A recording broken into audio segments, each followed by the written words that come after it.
में समाज को जगाने के लिए। तो इसलिए बुरा बिल्कुल नहीं मानना है अगर मैं कोई ऐसी बात कह दूं जो सीधी लगे, क्योंकि ये जरूरी है कि आप उसको समझें कि हमने क्यों कहा है। जैसे पहला सवाल है, मैं अगर अपने गांव में लोगों को षड्यंत्र के बारे में जागरूक करना चाहूं तो शुरुआत कौन से वाक्य या कौन से शब्द से करें? ये एक ऐसी लाइन है जो ये साबित कर रही है कि ये जो साथी है अपना, ये कभी भी समाज में जाकर बताने नहीं चला, लेकिन अंदर आग है कि मैं जगाना चाहता हूं। और कभी शुरुआत करी होगी तो किसी ने मानी नहीं, सीरियसली लिया नहीं, तो अब वो भरोसा भी है बंदे का, ये डगमगाया हुआ है कि मैं शुरुआत कहां से करूं। इसका बहुत साधारण सा जवाब यदि मैं दूं आपको, एक आदमी बीमार है, घर में बैठा है और कोई उससे मिलने के लिए जा रहा है, या कोई रास्ते में जा रहा है, उसको तकलीफ है, शरीर में उसके कोई दिक्कत है, और सामने उसे 3 आदमी मिल गए। एक बहुत ज्ञानी महात्मा है जो परमात्मा पाने की पूरी विधि बता सकता है। दूसरा व्यक्ति है जो उसे हमारे जैसा कोई मिल जाता है, रुपए का पूरा मसला समझा के उसको आजादी, आर्थिक आजादी दिला सकता है। और तीसरा आदमी है जो कह रहा है कि मैं तेरी बीमारी दूर कर सकता हूं। तो उसके लिए तीनों में से सबसे महत्वपूर्ण व्यक्ति कौन है? हैं? जो उसकी बीमारी दूर कर सकता है। यानी उसको ना परमात्मा में इंटरेस्ट है, ना आर्थिक आजादी में इंटरेस्ट है, उसके शरीर में दर्द है, उस टाइम उसे उस दर्द से मुक्ति चाहिए कि किसी तरह इस दर्द से मुक्ति दे दो, बाकी बातें बाद में कर लेंगे, तुमसे मैं बाद में आके मिल लूंगा, भगवान वालों से भी कहेगा और रुपए वाले से भी कहेगा, तेरे से बाद में मिल लूंगा, पहले मुझे इस आदमी की सुननी है क्योंकि ये मुझे अभी मेरे दर्द से मुक्ति दिला रहा है। इस बात का मतलब ये निकलता है, यानी मैंने ये निकाला, आप पता नहीं क्या निकालोगे, मैं इस बात का मतलब ये निकालता हूं कि सामने जो आदमी बैठा है, यदि उसकी बीमारी का इलाज आपके पास नहीं है, यदि उसकी बात को आप नहीं समझते हैं, उसकी समस्या से आपको कोई लेना देना नहीं है, तो उसको भी आपकी जागृति से लेना देना नहीं है। समझ गए ना? इसको आप ऐसे भी मान लो कि आप एक क्रांतिकारी मानते हो अपने आप को, और सामने वाला व्यक्ति हद दर्जे का स्वार्थी हो जाए, वो अपने स्वार्थ में उलझा रहे, तो अब आपको उसके कोई मतलब नहीं है वो हमारे साथ आए या ना आए, क्योंकि आपको क्रांति करने वाले लोग चाहिए। अर्थात समाज में एक साथ चलने के लिए या किसी को समझाने या समझने के लिए ये महत्वपूर्ण है कि वो दोनों व्यक्ति किसी ना किसी एंगल में एक दूसरे की जरूरत को पूरा करते हों, एक दूसरे को लाभ देते हों। ये सिद्धांत पूरे यूनिवर्स में, यानी यूनिवर्सल सिद्धांत, यूनिवर्सल प्रिंसिपल है लाभ का सिद्धांत। यदि मुझे लाभ नहीं है मैं वो काम नहीं करूंगा।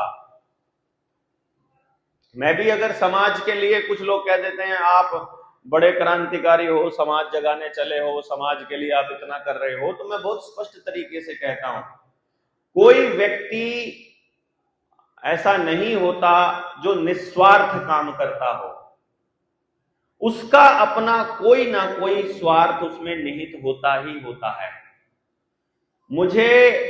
मैं जैसे बताता हूं कि मैं बहुत स्वार्थी व्यक्ति हूं, मैं अपने बच्चे के लिए एक बेहतर समाज की स्थापना कर रहा हूं, मतलब मैं अपने बच्चे को एक बेहतर समाज देना चाहता हूं, तो मैं तो अपनी अगली पीढ़ियों का रास्ता साफ कर रहा हूं, तो मैं स्वार्थी हुआ ना। उसमें बीच में हम सबका रास्ता साफ हो जाए, सबके लिए जगह बन जाए, तो उससे अच्छी बात क्या है? मैं उसको फिर ऐसे मानता हूं। समझ रहे हैं बात आप मेरी? मतलब मैं अपने लिए चल रहा हूं यहां पर मेरा चलना ऐसा है कि मैं आपको समझाने में कामयाब हो जाऊंगा कि देख लो मैं अपने फायदे के लिए निकला हूं, मेरे साथ चलोगे तो आपका भी फायदा होगा, आपके बच्चों को भी वैसा समाज मिल सकता है, या आपका ये वाला मतलब हल हो सकता है। तो इसीलिए हमने समाज का कोई अंग छोड़ा नहीं। कौन सा अंग? शिक्षा, स्वास्थ्य, न्याय, राजनीति, खेती, धर्म, जल, जंगल, जमीन, जानवर, रोटी, बेटी, माटी, खेत, खेड़ा, खाप और दूसरा आप जोड़ सकते हो। मतलब हमने सबको जोड़ लिया। अब इसमें से कोई भी व्यक्ति यहां ऐसा नहीं बैठा है जिसमें से कम एक मुद्दा उसको नहीं चाहिए। मतलब मैं ये मान के चल रहा हूं कि आपको मुद्दा चाहिए इनमें से कोई एक। समझ रहे हैं ना बात? या सारे, ये डिपेंडिंग अपॉन कि आपकी क्या समझ कहती है। अब सवाल पे आ जाते हैं हम। अब भाई साहब पूछ रहे हैं कि मैं उसको जो बात बताऊं वो कहां से शुरू करूं। इसके लिए आपको ये देखना पड़ेगा कि सामने वाला आपको क्या समझता है। मान लो वो आपको पागल समझता है। पहले कभी आपने कभी एक टाइम पे देखा होगा, बीमा बेचने वाले लोग आते थे ना, या कंपनी की 3000 की 4000 की मेंबरशिप देते थे ना, कि 1500 की मेंबरशिप ले लो, 4 आदमी बना दो तो मेंबरशिप हो जाएगा ऐसा। तो वो ऐसे लोग होते थे जो सनकी होते थे, आते ही चालू कर देते थे, अरे देखो तुम BMW ले लोगे 2 साल के अंदर अंदर, ऐसा ऐसा करके वो बोला करते थे। तो अब वो क्या करता है, जैसे ही वो उस MLM वाले को या बीमा वाले को देखता है ना, तो क्या करना चालू कर दिया लोगों ने, भागना चालू कर दिया, छुपना। आगे से दिख रहा है, मतलब अरे यार बिना मतलब दिमाग खराब करेगा, आधा घंटा खराब करेगा, इससे बेहतर है चलो इससे बात ही मत करो। तो अगर वो आपको स्वार्थी समझता है तो भी वो आपकी बात नहीं सुनेगा। अगर वो आपको पागल समझता है तो भी वो आपकी बात नहीं सुनेगा। लेकिन यदि उसको ये लगता है कि जो ये बात कर रहा है उसमें कोई ना कोई सच्चाई है, या आज नहीं तो कल ये हमारे काम आ सकता है, वो आपकी बात सुनने के लिए तैयार होगा। अर्थात आपका सामाजिक जो स्टेटस है वो बहुत इंपॉर्टेंट है, आप क्या करते हैं। तो इसलिए किसी भी व्यक्ति को समझाना शुरू करने से पहले कुछ यदि आप ऐसा कर सकते हैं जिससे आपकी कोई सामाजिक प्रतिष्ठा थोड़ी बहुत बन जाए। मतलब कैसे कि ये भाई पंचगव्य पे काम करता है, ये भाई की अपनी दुकान है, ये भाई मिट्टी पे काम करता है, ये ऑर्गेनिक खेती करता है, ये टीचर है, या ये फलाना डिपार्टमेंट में काम करता है, या कुछ भी काम करता है, वो कुछ भी मैं मतलब कुछ भी करता हो। पहला स्टेटस ये है कि हमारे समाज में उसकी इज्जत होती है जो कुछ करता है, वो कुछ ही करता हो। समझे ना? तो पहले तो हमें कुछ अपने अपने लेवल पे अपनी स्टेबिलिटी चाहिए कि हम कुछ करते हों, वो चाहे पैसे के लिए ना करते हो, वो चाहे जैसे भी करते हो। नंबर 2, अब उस व्यक्ति के मन में यह होना चाहिए कि इसको बात समझ में आई हुई है और हमें इससे सीखना है, समझना है। मेरे से बहुत अच्छी अच्छी बातें बता सकते हैं सिसोदिया जी भी, सचिन भाई भी, विष्णु भाई भी मेरे से बड़ी ज्यादा जानकारी रखते हैं। पर चक्कर क्या है कि लोगों ने ये मान लिया कि डॉक्टर साहब कब आएंगे ये बताओ भाई, हमें नहीं पता। क्योंकि उन्होंने ये माना कि हमको तो उसको सुनना है, तो वो दूर से भी आ गए सुनने के लिए, बड़ी दूर दूर से आ गए हैं। हमारे साथी देखो उधर से आए, किधर से, त्रिपुरा से, अगरतला से आ गए, बंगाल से आए हुए हैं 10-11 साथी, तो राजस्थान से आए हैं। मतलब उनको लगा कि हमें इनको सुनना है, तो वो इतनी दूर से भी आ गए। और कुछ लोग जब आप उनके घर जाके सुनाओगे तो भी नहीं सुनेंगे आपकी बात। पड़ोसी भी नहीं, पड़ोसी तो नहीं सुनेंगे, पड़ोसी और नजदीक के रिश्तेदार और घर वाले नहीं सुनते। यहां तो सुनाने की कोशिश भी मत करना। ये मैं अगली लाइन बोलने वाला था। अगली गलती हम करते हैं अपने नजदीक के लोगों को समझाने की, जो हमारे करीबी रहते हैं। करीबी आदमी को कभी मत समझाओ। वो तो कई बार आपने यारी दोस्ती में ऐसा किया होगा ना कि यार पेड़ से फल तोड़ के लाने हैं और मालिक को पता नहीं लगने देना है, तो कहेगा तू एक काम कर, तू तोड़ के लिया, मैं खड़ा हूं देख रहा हूं, कोई आएगा तो बता दूंगा। मतलब वहां मालूम होते हुए कि ये चोरी है, ये गलत काम है, हम फिर भी कई बार साथ दे देते हैं क्योंकि हमारे साथी का मन कर रहा था और कोई बड़ी चोरी भी नहीं है, ऐसा करके मान लेते हैं। खाने की चीज क्या है, कोई बात नहीं। मतलब मैं ये कहने की कोशिश कर रहा हूं आप सबको, ये जुड़ने की कोशिश कर रहा हूं कि ये रिश्ते जो नजदीक के होते हैं ये साथ देने के होते हैं, ये समझाने के नहीं होते। अब आता है कैसे शुरुआत करें, कौन से शब्द से और कौन से वाक्य से शुरुआत करें। आपने कभी किसी तमाशा करने वाले को देखा है? बोलो किसने देखा है तमाशा करने वाले को? अब तमाशा करने का उसका तरीका क्या है? वो ढोल बजाएगा, वो डुगडुगी बजाएगा, ऐसे ही बोलने चालू कर देगा, आओ भाई कदरदानो मेहरबानो, ये है मच्छरदानो, जो भी बोलेगा, क्या बोलेगा पता नहीं, वो बोलेगा, मतलब कुछ भी बोलेगा, और वो एक बार आपका ध्यान केंद्रित करेगा। आदमी रास्ते में चलता हुआ सोचेगा यार ये क्या कर रहा है, इसने अभी करना क्या है, ये इतनी डुगडुगी बजा रहा है।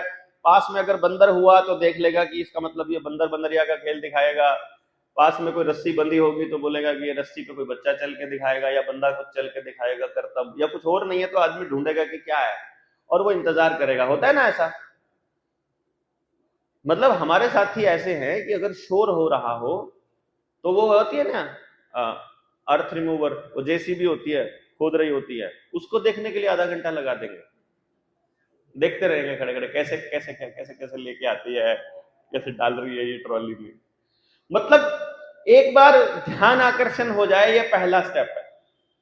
दूसरा, वो अपनी बातचीत में पलटी मारता रहता है, मतलब बीच बीच में अपना सामान बेच के जाएगा। वो ऐसा नहीं है कि सारा सामान इकट्ठा बेच जाए, सारी बात एकदम से कहेगा। वो पुराने समय में अपना सामान बेचने वाले कुछ लोग आते थे ना, तो गांव में सिनेमा का पर्दा लेके आते थे, प्रोजेक्टर ले आए हैं, पहले आधा घंटा फिल्म चलाते थे।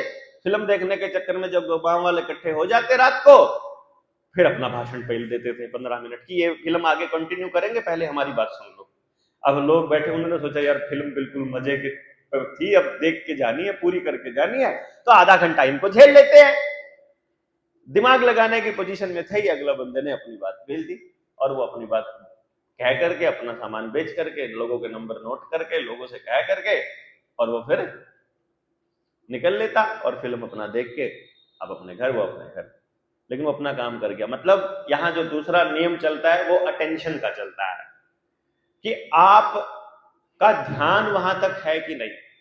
कई बार आपने रैलियों में देखा हो ना, सारे के सारे कोई आपस में खुसर पुसर कर रहा है, कोई बात कर रहा है, तो इधर मंच पे आया हुआ आदमी कह देगा भारत की हुंकार है, और उधर से आवाज आएगी, सारे जने ऐसे बात कर रहे होंगे, जनता ही सरकार है।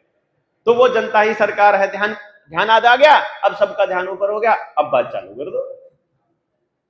मतलब ये ध्यान अगले नंबर पर स्टेप है ये ध्यान का, कि अगला बंदा आपकी बात को ध्यान दे रहा है। अब नंबर आता है कौन सा शब्द और कौन सा वाक्य है। उसके लिए आपको देखना है सामने वाला किस तबके से बिलोंग करता है। तबका कैसे देखो, कैसे पता चलेगा? आजकल अभी क्या है, ऊपर टोपी बांध रखी है, इधर दाढ़ी है, इधर मूछ है तो सरदार जी हो गए, मतलब पगड़ी है। इधर मूछ नहीं है तो मुल्ला जी हो गए।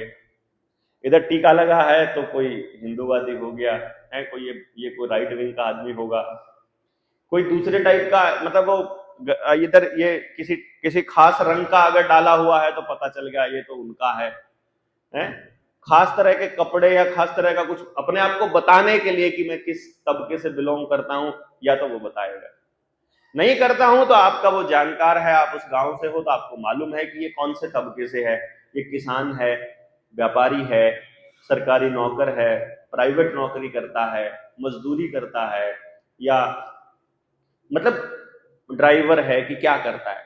ठीक, अब मान लो आपने तो सारा नॉलेज इकट्ठा किया था, एजुकेशन वाला, ट्रेनिंग करी थी एजुकेशन की कि मैं तो एजुकेशन पे काम करूंगा, और सामने वाला अनपढ़ है और उसके बच्चे भी बाहर जा चुके हैं, पढ़ चुके हैं। अब उसको क्या मतलब है आपके एजुकेशन वाली ट्रेनिंग से? भाई बच्चे बड़े हो गए हैं, वो अपना काम धंधा करते हैं, और वो अनपढ़ आदमी है, ना उसे आपके साथ टीचर बनना, ना उसे एजुकेशन के प्रोजेक्ट में आना, ना उसके बच्चे गए, ना उसके मतलब क्या हो, तो वो आपको क्यों ज्यादा फालतू की हवा देगा? ये अगला स्टेप है। इसका मतलब ये हुआ कि सामने जो बैठा है उसकी क्या जरूरत है, उसकी क्या समस्या है, क्या आप जानते हो? नहीं जानते हो तो फिर वो क्यों आपकी बात सुने? अगर आप उसकी समस्या का निदान नहीं कर सकते तो वो आपकी क्यों सुने। समस्या में और समस्या में तो गांव वाले पड़े ही हैं इकट्ठे। कोई आदमी बाहर से गया है किसी को कुछ बताने के लिए तो ये अज्यूम किया जाएगा, ये मान लिया जाएगा कि उस व्यक्ति को, बाहर से आए हुए व्यक्ति को ज्यादा पता होगा, तो सुनने का फायदा है ना सामने वाले के लिए। मैं ह्यूमन साइकोलॉजिकली बात कर रहा हूं कि आदमी की मानसिकता क्या रहेगी सुनने के पीछे। तो फिर इसका अर्थ ये हुआ कि आपको सबसे पहले ये समझ होनी चाहिए कि सामने वाले की जरूरत का पता करें कि उसको सबसे ज्यादा दिक्कत क्या है। उसके दो तरीके हो सकते हैं कि अपनी बात को सीधी शुरू करो ही मत, बैठ जाओ, ताऊ चाचा जो भी आप बोलते हो आपस में राम राम करो, नमस्ते करो, बैठ जाओ, बात करो। अब वहां जो भी चल रहा हो, मतलब कई लोग आपने देखे हैं ना, बात नहीं है उनके पास करने के लिए तो क्या बोलेंगे, गर्मी बहुत हो रखी है। अब वो सामने वाला मतलब थोड़ा सा अगर समझता है तो बोलेगा गर्मी कहाँ है, मौसम तो ठीक है। नहीं, वो बस आज ही ठीक हुआ, कल तो गर्मी बहुत थी। या आपने कह दिया कि हाँ गर्मी है, बोलेगा अब की बार ज्यादा ही गर्मी हुई है कुछ ना। कह रहे थे साइंटिस्ट लोग कि अब के ज्यादा गर्मी पड़ेगी, बर्फ पड़ गया है, ये गाड़ियां गुड़ियां काफी चलती हैं तो ये लोग ऐसा करते हैं, तो खेत भी, जंगल भी कटने लग गए हैं और वो ज्ञान लगेगा झाड़ने के लिए। वो बैठा बैठा सुनता रहेगा, हाँ होता ही है, अरे नाश ही हो गया जमाने का। तो ये थोड़ी सी चालू करो, बस एक बार चालू होने का फिर जो मर्जी कह लो भैया। अगर सामने वाला आपकी बातों में इंटरेस्ट ले रहा है तो आप ऐसे शुरू कर सकते हो। अगर आप स्पेशली गए हो, जैसे अभी हम लोग यहाँ 3 दिन के लिए झारखंड में आपके स्पेशल ट्रेनिंग के लिए आए हैं, तो आप लोग भी स्पेशल ट्रेनिंग के लिए आए हो, हम लोग स्पेशल बोलने के लिए आए हैं, आप लोग स्पेशल सुनने के लिए आए हो, फिर तो कोई दिक्कत ही नहीं है। आप सुनने के लिए आए हो, हम बोलने के लिए आए हैं। कभी कभी आप बोलने के लिए आओगे, हम सुनने के लिए, तो हम उधर बैठे होंगे, आप लोग इधर बैठे होंगे। अपना रोल हमको मालूम है कि नहीं, ये नेक्स्ट क्वेश्चन है। और जिस टॉपिक पर आप सामने वाले से बात करना चाहते हो उस टॉपिक की आपको नॉलेज है कि नहीं। यदि आपको उस टॉपिक की नॉलेज है तो आपको टॉपिक के बीच से बोलना भी आता है, शुरुआत से भी आता है और आखिर से भी शुरू कर सकते हो आप, फिर कोई दिक्कत नहीं है। दिक्कत सारी तब है जब हमारी टॉपिक के ऊपर कमांड ना हो और बोलने के लिए गिने चुने शब्द हो जो कहीं से कॉपी कर रखे हो। जैसे पिछले कुछ सालों में राजीव दीक्षित भाई को सुनने वाले लोगों ने राजीव भाई को फोटोकॉपी करना चालू कर दिया, जैसे वो बोल रहे हैं वैसे ही बोलना चालू कर दिया, अपनी खुद की रिसर्च करी नहीं। तो जब दूसरे आदमी से बात कर रहे हैं और उसने भी राजीव भाई को सुना हुआ तो बोलेगा अच्छा तुमने राजीव भाई को सुना है क्या, मैं भी राजीव भाई को सुनता हूं, मैं भी उनको फॉलो करता हूं। अब वो दोनों एक दूसरे को कभी कुछ समझा नहीं पाए क्योंकि दोनों अपने आप को राजीव दीक्षित समझते हैं। हुआ ये वास्ता पड़ा किसी का, ऐसे पड़ा क्या, हाथ खड़ा करना जरा, किसी का पड़ा हो ऐसे राजीववादियों से, है कि नहीं। अब वो नहीं सुन रहे हैं, क्यों, क्योंकि उन्होंने भी वहीं से सुना है, उन्होंने भी वहीं से सुना है। तो वो ये मान के बैठा हुआ है इसको मेरे से ज्यादा नहीं पता, वो बोल रहा है मेरे को इसको मेरे से ज्यादा नहीं पता। तो जब ज्यादा पता ही नहीं तो क्यों सुनूं किसी की। फिर वो बात में गलती ढूंढने की कोशिश करते हैं, किसी तरह से ये बातचीत करता रहे, इसके बाद में एक लूप होल निकल जाए और मैं इसका मुंह बंद कर दूं कि ना अरे नहीं ऐसे नहीं बोला था, ऐसे बोला था, तुमने वहां वाला लेक्चर नहीं सुना था, मैंने पूरा सुना है, मैंने तो बिल्कुल 3 बार सुना है। इस टाइप की भाषा वो बोलता है। अर्थात जब आप इस ट्रेनिंग में आए हो, इस ट्रेनिंग के बाद यदि आपने अपनी रिसर्च नहीं की, this is the most important line, कि आपकी अपनी रिसर्च है कि नहीं है। यदि आपकी अपनी रिसर्च नहीं है तो कुछ नहीं होगा, यह सीधी सी बात मान के चलिए। यहां पर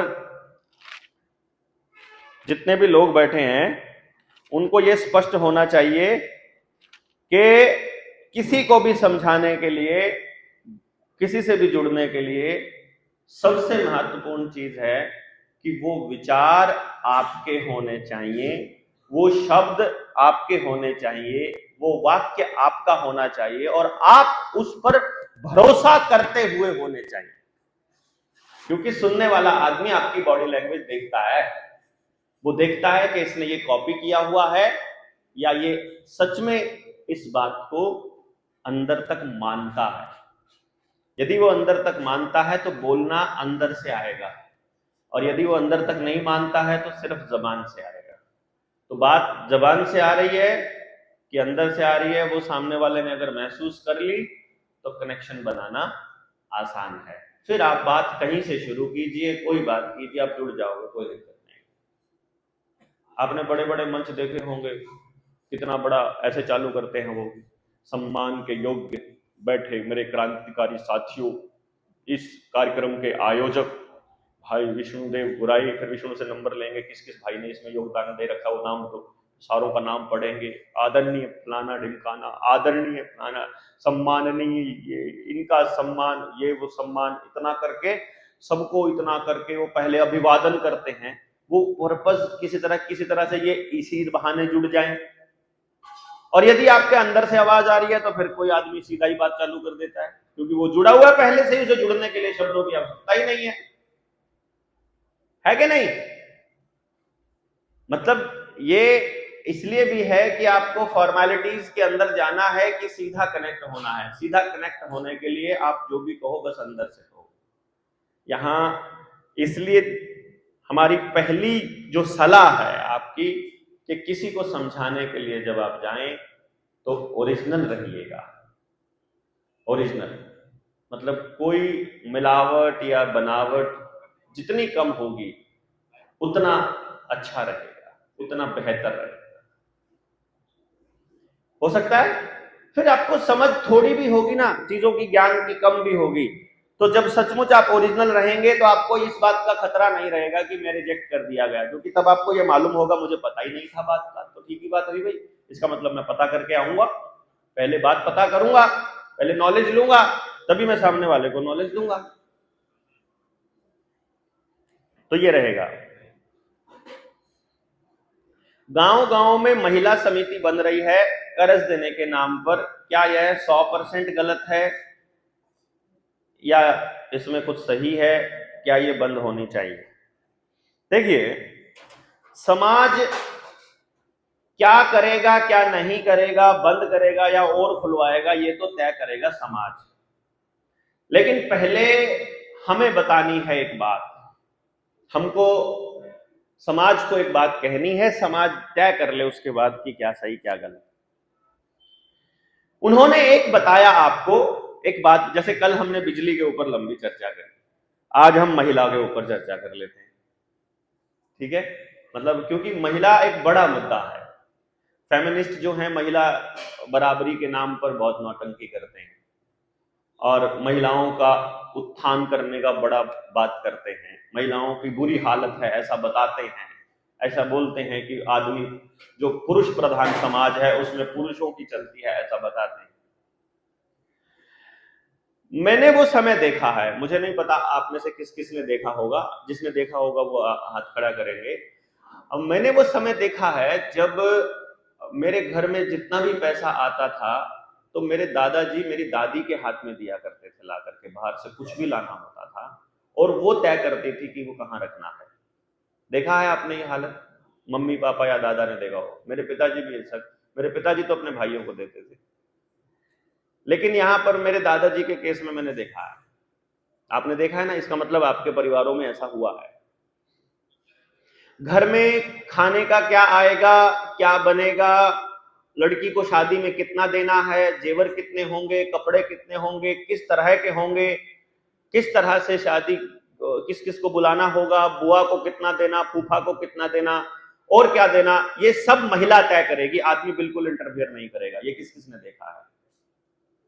देखा है, इसका मतलब आपने, ये महिला तय कर रही है, ठीक है? महिला घर में बैठी है और आदमी बाहर जा रहा है सुबह से लेकर शाम तक। इसको आप दो तरीके से देख सकते हो, इसको आपको दोनों एंगल, मैं आपको दोनों बता रहा हूं, आपकी मर्जी, आप उसको अपने फायदे के लिए कैसे इस्तेमाल करते हो ये आपने देखना है। और ये कुछ लोगों ने इस्तेमाल किया होगा, ऐसे मुझे पूरा यकीन है। प्राइवेट कंपनी में किस किसने काम किया है? हाथ खड़ा करो। आपने काम किया है। उसमें एग्जीक्यूटिव होता है, एक एग्जीक्यूटिव का फिर बॉस होता है, टीम लीडर होता है, और फिर टीम लीडर के ऊपर असिस्टेंट ब्रांच मैनेजर होता है, और फिर एक ब्रांच मैनेजर होता है, लगभग मतलब जो लास्ट वाला। तो पहले लेवल पे जो एंट्री है, सेल्समैन वाली एंट्री है, वो किस किसने करके देखा है काम? आप में से करके देखा है? अब मुझे आप ये बताइए कि कंपनी में सबसे ज्यादा दौड़ धूप कौन करता है, मैनेजर या फिर सेल्समैन? सेल्समैन। सेल्समैन से ऊपर आ जाएगा तो वो थोड़ा कम दौड़ धूप करेगा, जहां जरूरत पड़ेगी सिर्फ वहां जाएगा। और असिस्टेंट ब्रांच मैनेजर जो है वो मतलब बहुत कम जाएगा। और फिर बिल्कुल एंड में बात आती है, ब्रांच मैनेजर कहीं नहीं जाएगा, महीने में कोई 1-2 विजिट करेगा तो करेगा। ऐसा ही होता है। तो आपके घर में सेल्समैन वाली पोजीशन में कौन है? महिला है कि पुरुष है? और मैनेजर वाली पोजीशन पे कौन है? सोच करके देखो आप। हैं? अभी भी वही है, लेकिन उसको उन लोगों ने प्रेजेंट कैसे किया कि ये घर में बांध कर रखते हैं। बाहर काम किया उसको बोला सैलरी मिलती है, घर में काम किया उसको बोलते हैं फ्री में आया की तरह या मेड की तरह काम करवाते हैं कि नौकरानी। मैं क्या तुम्हारी नौकरानी हूं? मैं क्या तुम्हारी रोटी खिलाने के लिए आई हूं? ऐसा करके वो ऐसी भाषा का इस्तेमाल करेंगे टीवी और मीडिया के माध्यम से कि नहीं। महिला घर से बाहर काम क्यों करेगी, पहले बताइए आप। नहीं, क्यों? देखो बहुत इंपॉर्टेंट है ये। महिला ने क्या सोचा कि मैं घर से बाहर काम क्यों करूं, और किस महिला को घर से बाहर काम करने की जरूरत पड़ी? Very important point. मैंने देखा शुरुआत में जिन महिलाओं ने घर से बाहर निकलकर काम किया, उनके मुख्यतः 2-3 कारण थे। पहला, उनकी सास सुबह से लेकर रात तक दिमाग खाती थी, उससे मुक्ति पानी थी उनको कि किसी तरह 2 घंटे सही 4 घंटे सही इससे पीछा छूट जाएगा मेरा। ठीक। दूसरा, मतलब पहले दूसरे नंबर पे कौन सा रखना ये आप तय कर लेना, मैं तो बता रहा हूं कि एक कारण ये था। दूसरा, पति शराबी है या ऐसा है कि जितना कमाता है बाहर फेंक आता है, ऊपर से कर्जा ले लिया है, रोज घर में कोई ना कोई आता है, उसका खर्चा चलाना है, बच्चे की फीस भरनी है, और कोई रास्ता नजर नहीं आ रहा, तो मुझे ही कुछ काम करना पड़ेगा। मतलब ईएमआई इतनी है, खर्चा इतना ज्यादा है, मुझे काम करना पड़ेगा, ऐसा काम जिसमें कमाई भी होती हो। तो उस महिला ने जिसने कमाई के लिए पैसा काम चालू किया, उसने वो काम भी नहीं छोड़ा जो बिना कमाई का था। बच्चों को मतलब बच्चों के लिए खाना बनाना, घर तैयार करना, वो भी किया, और दूसरा 2 काम किए, उसने डबल काम किए, है ना। यानी कि ऐसा नहीं है कि अगर आप बाहर काम कर रहे हो तो जरूर कि वो घर में रहने वाला काम छूट जाएगा उसका, उससे पीछा नहीं छुड़ने वाला उसका। क्योंकि अभी भी ये बात है कि अभी भी मां को संतुष्टि इसी बात से मिलती है कि मेरे बच्चे को खाना मैं अपने हाथ से बना के खिलाऊं।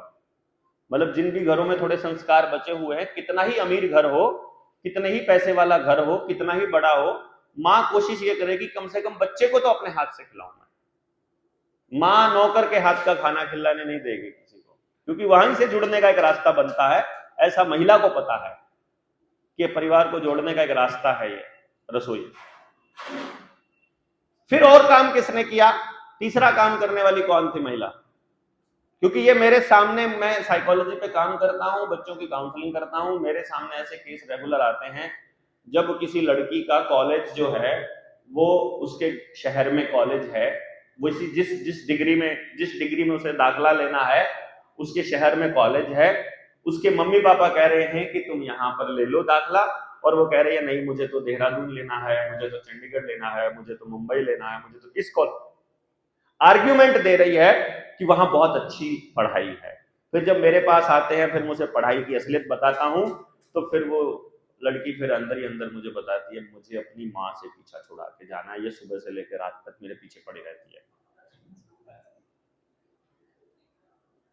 मतलब इनडायरेक्टली वो पता लग रहा है कि यहाँ पर बंधन जो है वो ज्यादा महसूस कर रहे हैं, और बाहर जाएंगी तो आजाद महसूस करेंगे बच्चे, या ऐसा वो माहौल बना दिया गया तो उनको घर से बाहर निकलना पड़ा।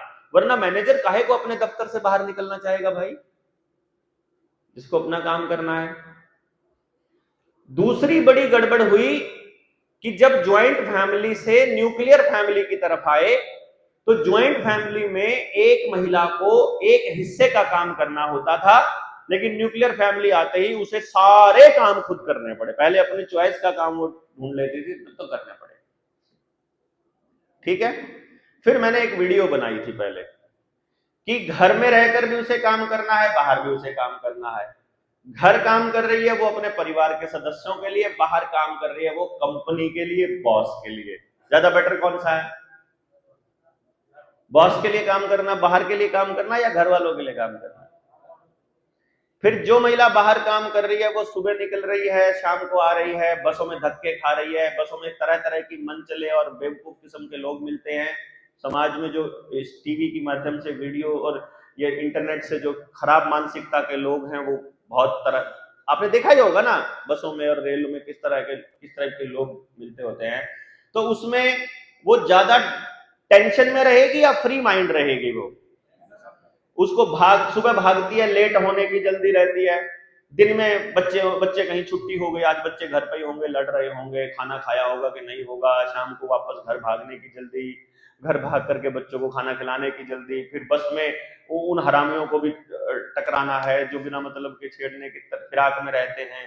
कोई फोन नंबर देने के चक्कर में रहता है, कोई हाथ लगाने के चक्कर में रहता है। बहुत नॉर्मल सी प्रोसेस आप लोगों ने देखी होगी है। अब बताओ, उधर जाके बॉस जो है वो छुट्टी नहीं दे रहा है क्योंकि उसकी मर्जी चलेगी छुट्टी देनी है कि नहीं देनी है, उसको जरूरत है अपने परिवार के लिए। और कुछ डिपार्टमेंट्स तो ऐसे हैं जहां पर नौकरी का मतलब ही शोषण है।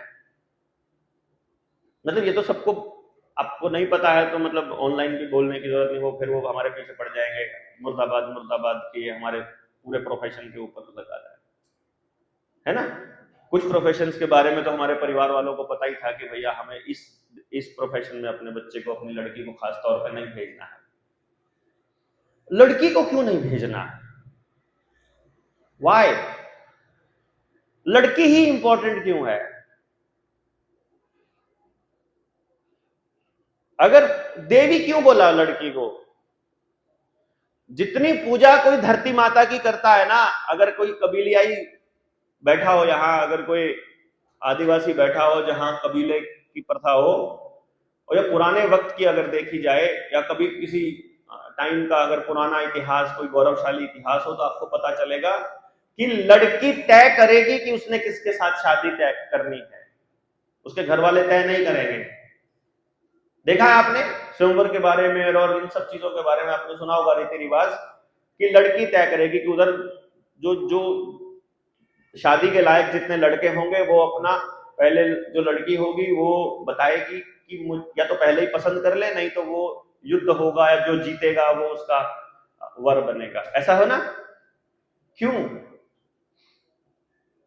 क्योंकि औरत जो है ना वो परमात्मा के, प्रकृति के, सृष्टि के, निर्माण के सबसे नजदीक की कड़ी है इंसान की। आदमी जितना मर्जी जोर लगा ले, बच्चा पैदा नहीं कर सकता। अगर आपकी औरत गुजर जाए, मर जाए, तो बच्चा पैदा नहीं कर पाओगे आप। लेकिन आपका आदमी मर जाए तो शादी के लिए, बच्चे के लिए फिर से औरत की जरूरत पड़ेगी। मतलब क्यों? कि नहीं? गलत कह रहा हूं कि सही कह रहा हूं? बीज कैरी करना है, जो कि सृष्टि का सबसे महत्वपूर्ण काम है। पेड़ है, मरने से पहले बीज जरूर देके जाता है, फल के अंदर सुरक्षित करके जाता है। आम है, सेब है, अमरूद है, अंगूर, कुछ भी है, वो मतलब ऐसे शील्ड करके अपने फल को देगा, फल के अंदर बीज छुपा के देगा कि आदमी की जरूरत का, काम का नहीं है, उसे फेंक देगा तो फिर से सृष्टि में आ जाएगा बीज के जरिए। हैं? दूसरे जीव जंतु हैं, अपने बच्चों को बचाने के लिए, जंगल में आग लग गई है तो पक्षी घोंसले से उड़ते नहीं है, अगर उनको अपने अंडे बचाने हैं, अपने बच्चे बचाने हैं तो। वो वहीं जल जाएगा। मतलब कोई पक्षी, माँ होगी ना, वो जल जाएगी, लेकिन अपने अंडे को, अपने बच्चे को जलने नहीं देगी, पहले खुद जलेगी। देखा होगा, हम लोगों को भी देखा होगा, दादा अगर कोई घर में है आप में से कोई दादा बन गया हो जो, हाथ खड़ा करना जिसके घर में पोता पोती है। तो आपने दादा से सुना होगा क्या, कि भाई मूल से ज्यादा प्यारा ब्याज होता है, यानी बेटे से ज्यादा प्यारा उसे कौन होता है, पोता पोती, देवता देवती, ये होते हैं नाता नातिन है, होते कि नहीं होते? क्यों? क्योंकि मान लो 80 साल जिंदा रहना है, तो जो 60 साल का दादा है, 70 साल का, वो तो 10-20 साल जिएगा। जो 30-40 साल का बाप है वो 30-40 साल जिएगा, 40-50 साल। और जो बच्चा अभी 5 साल का है वो तो 75 साल जिंदा रहेगा इस उम्मीद में। तो वो सबसे ज्यादा पहले, अगर 3 आदमियों में से एक को बचना होगा तो सारा परिवार किसको बचाने का यश करेगा? बताओ जरा, मान लो 3 में से एक को बचना है, आपके सामने कंडीशन रख दी, तो किसको बचने को कहोगे आप? बच्चे को बचाने को कहोगे आप, क्योंकि वहां बीज है। अगर मां डिलीवरी के टाइम पे मां को इतना पेन हो रहा हो और अंदर कॉम्प्लिकेशन बढ़ जाए और डॉक्टर ये कह दे कि मां और बच्चे में से एक बचेगा, आदमी तो निर्णय ले सकता है कि यार मां को बचा लेते हैं, बच्चा दूसरा पैदा कर लेंगे, लेकिन मां से पूछोगे तो मां कहेगी मेरे को बेशक हो जाए, मेरा बच्चा बचना चाहिए। एक भी मां नहीं कहेगी। नहीं, मतलब बीज इतना इंपॉर्टेंट है, मैं ये इसलिए बता रहा हूं। और बीज को कैरी करने का काम कौन कर सकता है? केवल मां कर सकती है, केवल महिला कर सकती है, केवल मादा कर सकती है। इसीलिए हमारे पुरखों ने महिला की पवित्रता को बहुत इंपॉर्टेंस दी है कि काम करने के लिए नहीं भेजना है, कचरा संसार में नहीं भेजना है जहां थोड़ी सी भी टेंशन होती हो, लेकिन शिक्षा सारी देनी है। जोड़ घटा गुना भाग, बुनाई कढ़ाई सिलाई, और जो घर में जरूरत के काम है और बच्चे को पालन पोषण में जो काम आ सकते हैं वो सारे काम सिखाने हैं। साथ के साथ आयुर्वेद का ज्ञान कुदरती तरीके से इतना होता है कि महिला को मालूम होता है किस मौसम में क्या खिलाना है, किस मौसम में नहीं खिलाना है, किस उम्र में खिलाना है, किस उम्र में नहीं खिलाना है। ये कुदरती तरीके से शिक्षित किया गया हमारे लोगों ने। और ये कहा गया, जैसे आदमी अगर मतलब कैरेक्टरलेस होता है उसको फिर भी हजम कर लेते हैं लोग, औरत का कैरेक्टरलेस होना हजम नहीं होता है लोगों को। कारण क्या होता है? क्योंकि उसकी पवित्रता ही प्योर बीज को कैरी करने में सबसे ज्यादा इंपॉर्टेंट है। यानी सृष्टि की प्योरिटी को बनाए रखने के लिए उन लोगों ने इस तरह का ध्यान रखा कि एक केवल महिला ही है जो हर महीने शुद्ध हो सकती है। जो माहवारी का जो प्रोसेस है, आजकल जो दवाइयां खाने के जो कचरा खाते हैं हम लोग और जो टेंशन रहती है, डिप्रेशन रहता है, उसकी वजह से माहवारी पेनफुल होती है। अभी पेट में दर्द होता है लड़कियों को जो आजकल जो नहीं है, अदरवाइज जो पुराने टाइम की जो महिलाएं हैं उनको, उनके लिए कभी भी माहवारी पेनफुल नहीं रही, उनके लिए एक प्रोसेस थी वो 1 महीने का, दर्द कभी नहीं होता था। यानी कि माहवारी इतनी सेक्रेड यानी इतनी पवित्र चीज मानी गई है कि वो एक ऐसा प्रोसेस है कि उस टाइम पर क्रिएशन का, आप देखिए, उस ऊपर हाई डायमेंशन से स्पिरिट के मूव करने का, आत्मा का शरीर में एंटर करने का रास्ता है, वो पोर्टल है वो बेसिकली। ऊपर स्वर्ग नरक और इस धरती का पोर्टल वहां महिला के जरिए दिया गया है। और उस पोर्टल को, उस पूरे शरीर की संरचना को खराब करने का सबसे ज्यादा काम होता है टेंशन का। यानी आपको केवल घर में टेंशन देनी है, पूरे सृष्टि की संरचना को डिस्टर्ब करना आसान हो जाएगा। और घर की औरत को इसीलिए बाहर के मामलों में दखल नहीं देने को बोला कि तुमने दखल नहीं देना है। कहते हैं ना, बहुत सारे घरों में कहते हैं जिस घर में औरत की चलती है वो घर तो घर होता ही नहीं, ऐसा लाइन बोली जाती है ना, है कि नहीं? इसलिए नहीं, घर में इसलिए औरत से पूछा इसलिए नहीं जाता है कि उससे पूछेंगे वो इमोशनल होती है, ढेर सारी सलाह दे देगी, सलाह नहीं मानेगी तो घर में झगड़ा, मान लिया तो पंगा, क्योंकि उसको एक्सपीरियंस नहीं है बाहर की गालियां कितनी मिलती है। आदमी का कितना बाहर जाके कितने गालियां खाता है, औरत को क्या पता घर में।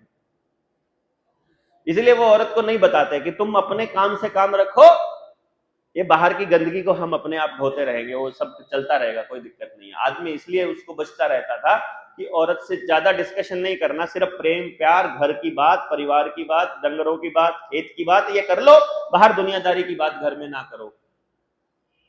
इसलिए नहीं था कि औरत को वो कमजोर समझता था या औरत को वो मूर्ख समझता था या वो औरत से बात करना नहीं चाहता था या बात करने लायक समझता नहीं था।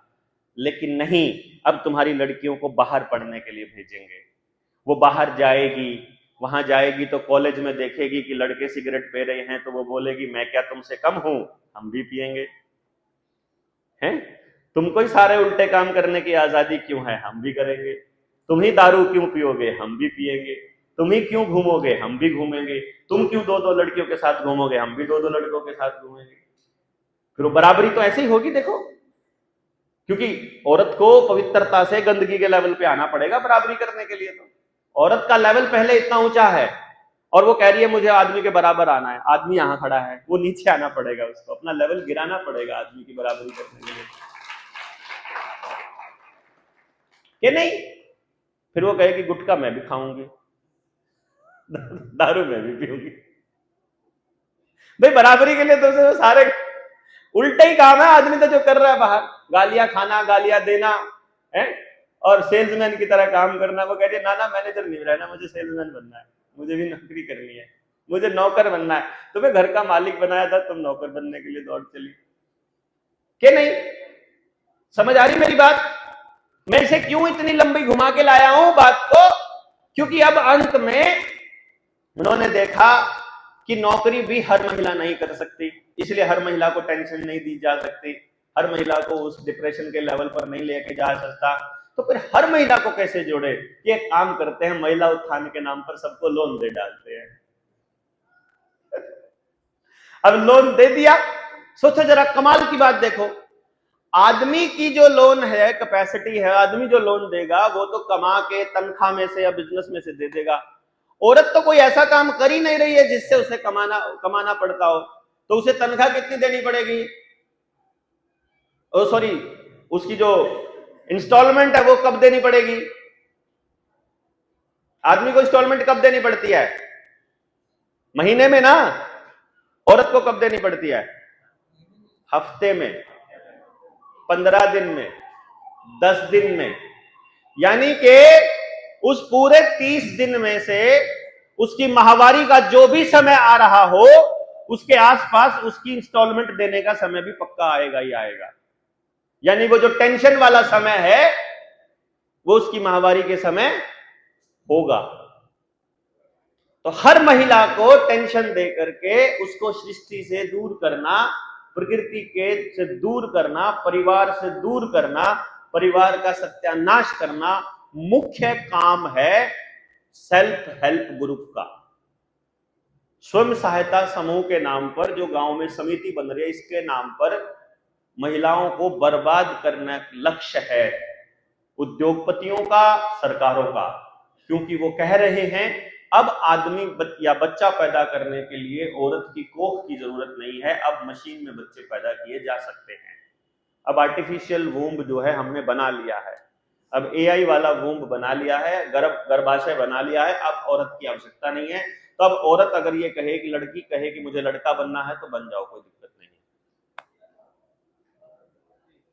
बन रहा है ना भाई, लड़की लड़का बन रहा है, लड़का लड़की बन रहा है, वो मेन जो उसका ओरिजिनल जो स्ट्रक्चर है कुदरत का, वो उसको डिस्टर्ब कर रहे हैं।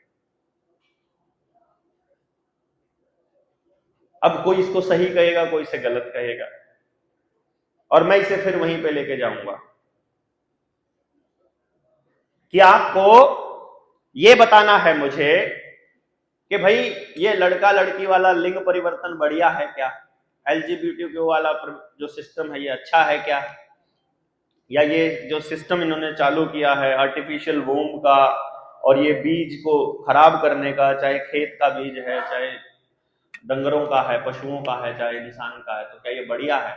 तो उसके लिए तो फिर एक ही जवाब बनता है, पुराना कई बार हम जिक्र कर चुके हैं कि भाई आप बढ़िया बीज केवल तब बना सकते हो जब आप वो उस संस्था से ज्यादा अक्ल हो जिसने ओरिजिनल बीज बनाया था। पेड़ों का, फसलों का, डंगरों का, इंसान का पहला ओरिजिनल बीज किसने बनाया? प्रकृति ने, परमात्मा ने। वो तो उससे बढ़िया तो तब बना सकते हो जब आपको उससे ज्यादा नॉलेज हो। भाई आपको वो वाला बीज बनाना आनंद आता हो तभी आप उससे बढ़िया बना पाओगे। तो क्या जो डॉक्टर हैं या जो ये राक्षस हैं फार्मा कंपनी वाले, बिना ओरिजिनल जीन्स के, बिना ओरिजिनल बीज के भी नया बीज बना सकते हैं क्या? ओरिजिनल बीज बना सकते हैं। इसका मतलब वो बने बनाए बीज में छेड़छाड़ कर सकते हैं। खाली कि तुम छेड़छाड़ तो कर सकते हो, विकसित बीज नहीं बना सकते। मतलब क्या निकला इसका? मैंने इसका ये मतलब निकाला कि भाई प्रकृति ने जब बीज बनाया था तो पूरे ब्रह्मांड को ध्यान में रखकर बनाया था कि मेरे इस बीज बचाने से केंचुआ तो नहीं मर रहा, कोई कीट तो नहीं मर रहा, कोई पेड़ तो खराब नहीं हो रहा, जमीन तो बंजर नहीं हो रही, उसका पोषण तो खराब नहीं हो रहा, पानी तो प्रदूषित नहीं हो रहा, कोई केमिकल तो चीजों में नहीं मिल रहा। ये पूरी चीजें ध्यान में रखी प्रकृति ने जब बनाया, पशुओं का भी, आदमी का भी, और पेड़ों का भी, फसलों का भी। क्या इंसान भी इन सब चीजों को ध्यान में रखता है? उसको तो खाली प्रोडक्शन चाहिए कि भाई 10 क्विंटल की जगह 15 क्विंटल होना चाहिए, जैसे मर्जी हो जाए। हैं? उसके बाद भी ये तो झूठ है। मतलब उसको उसका ध्यान ये है, वो ये बताने की कोशिश कर रहा है कि मेरा जो फोकस है वो प्रोडक्शन है, बेहतरी नहीं है, केवल बदलाव है, केवल बदलाव कर रहा है। इसका मतलब है छेड़छाड़ कर रहा है। तो जो मकसद खेत का बीज छेड़छाड़ करने से हल होता है, वही मकसद आदमी का बीज छेड़छाड़ करने से होता है, वही मकसद आपके सेल्फ हेल्प ग्रुप से बनता है। और सेल्फ हेल्प ग्रुप से फिर अगर आपको देखना पड़ेगा, यार ऐसे कैसे हो सकता है कि वो बीज बनाया उसने, वो बीज बनाया उसने, वो गड़बड़, तो फिर आपको पता चलेगा कि खेत का जिसने बीज बनाया था वो टेक्नोलॉजी जिसके नाम पे पेटेंट है, आदमी का बीज जो बना रहा है वो टेक्नोलॉजी भी उसी के नाम पे पेटेंट है। और जो डंगरों के बीज बना रहे हैं, संकर बीज बना रहे हैं, दोगले बीज बना रहे हैं, वो टेक्नोलॉजी भी उन्हीं के नाम पर है। और वो बीज के बाद जो उनके अंदर दवाई डालनी पड़ेगी, जो फर्टिलाइजर डालना पड़ेगा, जो खाद उनको रासायनिक डालनी पड़ेगी, वो सारे रसायन का पेटेंट भी उसी कंपनी के पास है। और उनको पढ़ाने के लिए, सिखाने के लिए जब एग्रीकल्चर यूनिवर्सिटी बनेगी, उस एग्रीकल्चर यूनिवर्सिटी में शोध के नाम पर जो नाटंकी चलती है उसकी फंडिंग भी उन्हीं लोगों से आती है। और उससे जब बीमार होते हो, बीमार होने के बाद जो आप दवाई लेते हो, वो दवा कंपनी का पेटेंट भी उन्हीं के नाम पर, दवाइयां बनाने का भी उन्हीं के नाम पर है। तो फिर हमें देखना आता है कि क्या फिर जो कल हमने बिजली से जुड़े हुए षड्यंत्र बताए थे, तो क्या वो सारे के सारे एक ही लोग थे? तो पता चलेगा कि मोबाइल कंपनी का पेटेंट, फिर इंटरनेट का पेटेंट, फिर उसमें डाले गए सॉफ्टवेयर का पेटेंट, गूगल का, यूट्यूब का, फेसबुक का, इंस्टाग्राम का, वीचैट का, व्हाट्सएप का, बिजली वालों का, पंखे का, मोटर का, वॉशिंग मशीन का, कूलर का, एसी का, भवन निर्माण का, सबका टेक्नोलॉजी का पेटेंट उसी ग्रुप के पास है। इसका मतलब आप कुछ भी करेंगे, फायदा किसको होगा? उसी ग्रुप को। और आपका क्या होगा?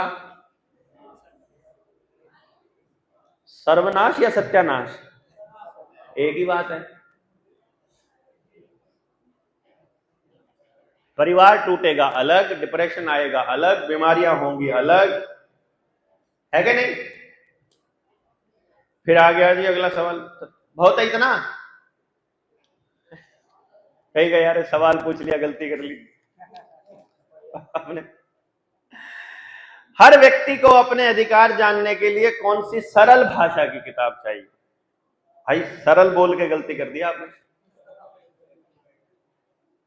सरल भाषा की किताब तो आपको बनानी पड़ेगी, हमको बनानी पड़ेगी। आपके अधिकार जानने की किताब अगर सरल बना ली उन्होंने, है, तो सबको ना पता चल जाएगा। इतने पागल थोड़ी ना वो। आपके अधिकार जानने की सरल भाषा तो या तो आपको फिर कानून की किताब पढ़नी पड़ेगी और या फिर आपको अपना संविधान पढ़ना पड़ेगा। और जब संविधान और कानून पढ़ने बैठते हो तो वो इतनी कॉम्प्लिकेटेड है, ऐसे ऐसे घूम घूम के बात बताते हैं कि आदमी जब तक आखिरी लाइन तक पहुंचता है तब तक पहले क्या था वो भूल जाता है। पहले वाले को याद करने लगता है, बीच वाला कंटेंट भूल जाता है, तो फिर उसको वो पल्ले पड़ता ही नहीं है। तो आखिर इसीलिए उससे उसको पढ़ने से बचते हैं, फिर पढ़ाने से बचते हैं और फिर आगे बताने से तो और भी बचते हैं। तो इसलिए अपने अधिकारों का तो अगर सिंपल भाषा में अगर किताब जाननी है तो सिंपल भाषा में तो एक ही किताब है, वो है कुदरत की किताब। कि जहां कुदरत के नियम का उल्लंघन होता हो वो हमारा अधिकार है उसको बचाना, बस वही हमारा काम है। रियलिटी में तो वही है, बाकी सब तो नौटंकी है। क्योंकि अधिकार बचाने की जो किताब है, जो कानून की किताब है, उसमें भी जो पहली लाइन है वो यही है कि नेचुरल जस्टिस विल प्रिवेल, यानी प्राकृतिक न्याय ही सबसे ऊपर रहेगा। किसी जज से भी ऊपर अगर कोई चीज रहेगी तो क्या रहेगी? Natural justice. नेचुरल जस्टिस देख लो क्या है। अब नेचुरल जस्टिस ये है कि भैया पहला नेचुरल जस्टिस तो ये है कि आपको और हमको और किसी दुनिया के इंसान को, जीव जंतु को या पेड़ पौधे को आदमी ने नहीं बनाया। क्यों जी? और अगर उसे आदमी ने नहीं बनाया तो आदमी का उसके ऊपर अधिकार नहीं हो सकता।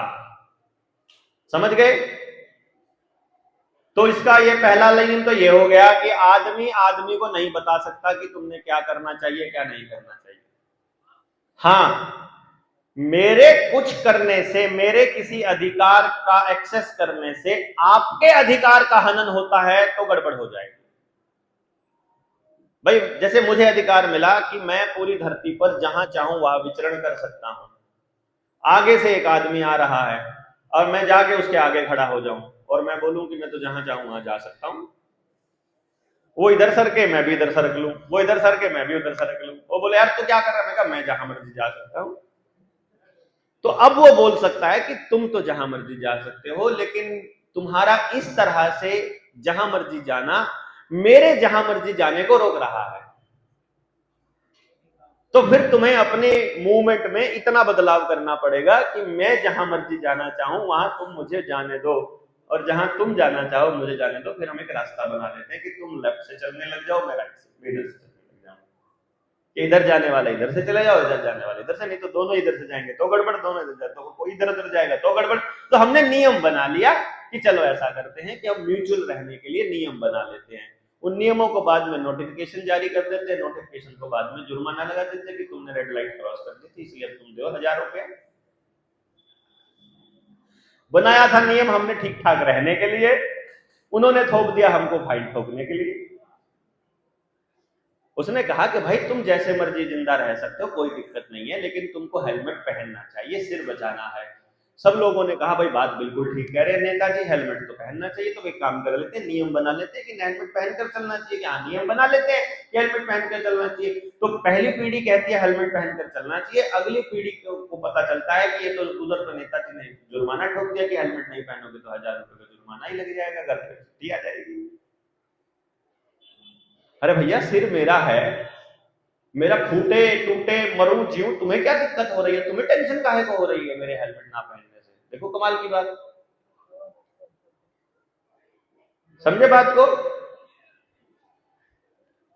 मैं आपके किसी अधिकार को अगर छेड़ रहा हूं तो गलती है मेरी, फिर तो हम लोग बैठ करके समाज के तौर पर तय कर लेते हैं कि एक सजा होनी चाहिए, और वो सजा भी ऐसी होनी चाहिए कि आदमी से उसकी जिंदगी ना छीन ले, जब तक कि वो आदमी इतना खतरनाक ना हो कि वो दूसरे की जिंदगियों के लिए मतलब खतरनाक हो।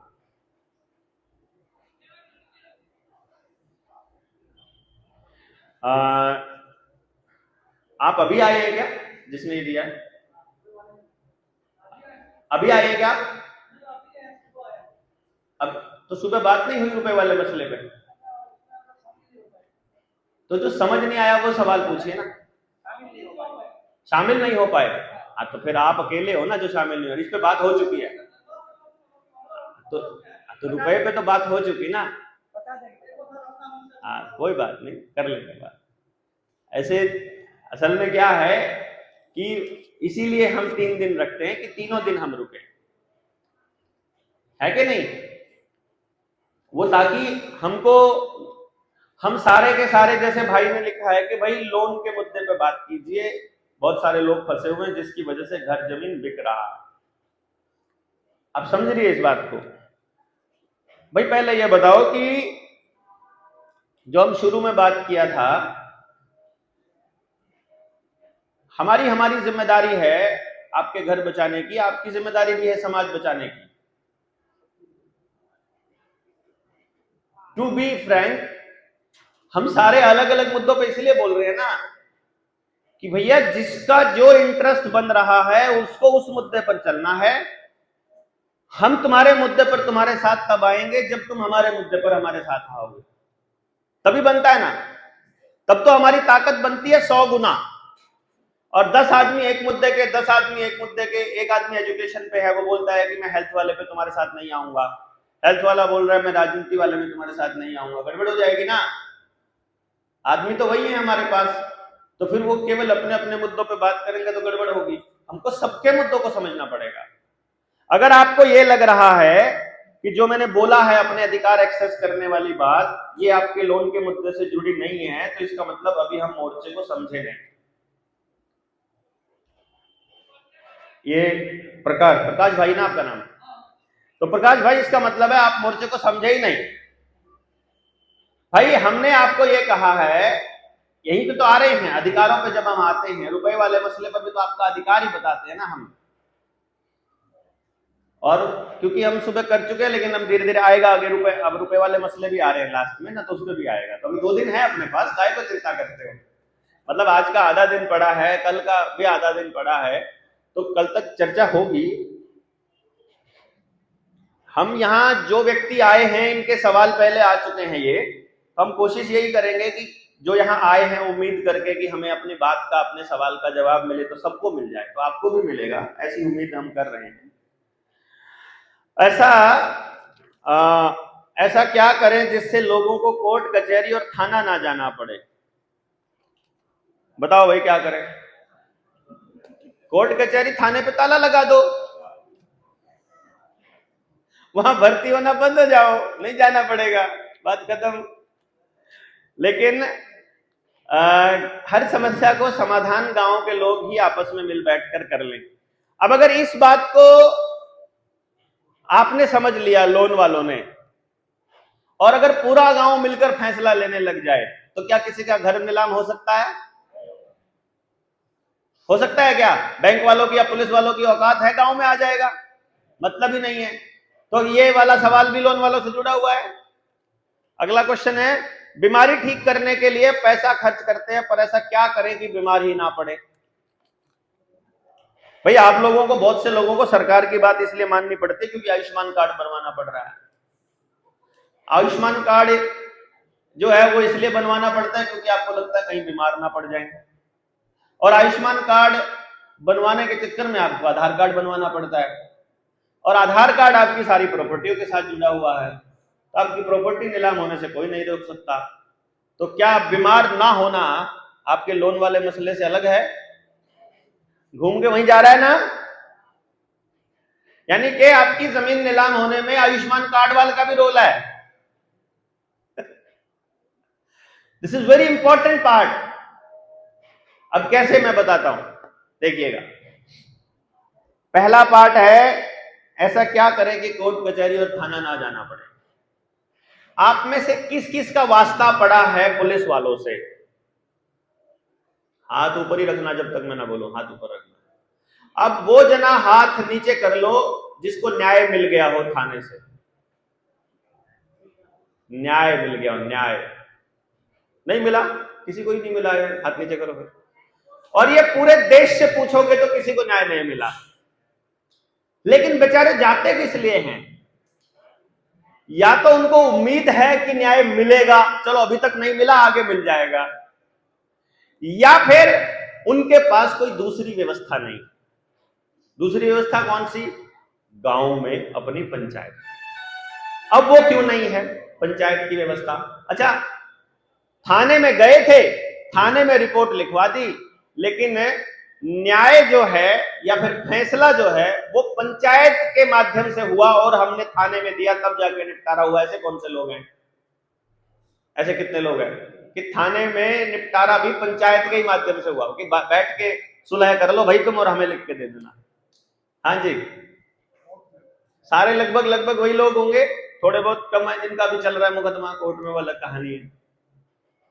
लेकिन आखिर में आपको अगर न्याय मिलेगा या फैसला हो कुछ होगा तो वो आपके गांव से, आपके समाज से, आपके लोगों से ही होगा। तो ऐसा क्या किया जाए, सवाल ये है कि हमारा फैसला हमारे गांव में हो जाए। इंपॉर्टेंट सवाल।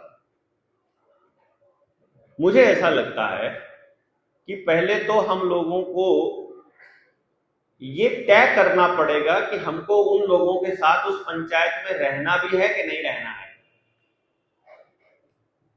भाई एक बात सोच कर देखो, आप गांव में जितने लोग हैं अभी फिलहाल, भविष्य में लोग इससे आधे रह जाएंगे, यानी इससे कम होने के चांसेस है या इससे ज्यादा होने के चांसेस हैं?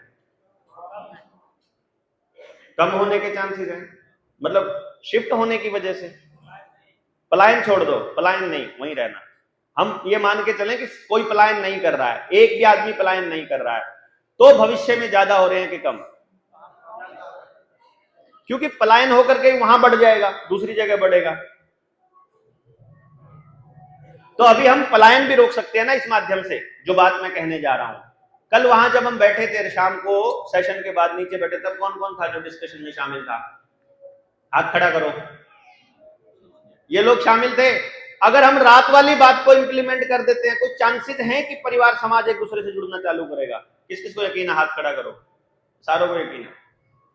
यानी रात को जो उस डिस्कशन में शामिल थे,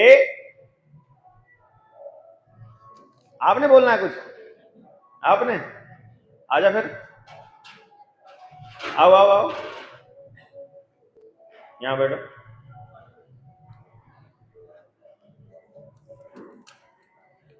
बोलो।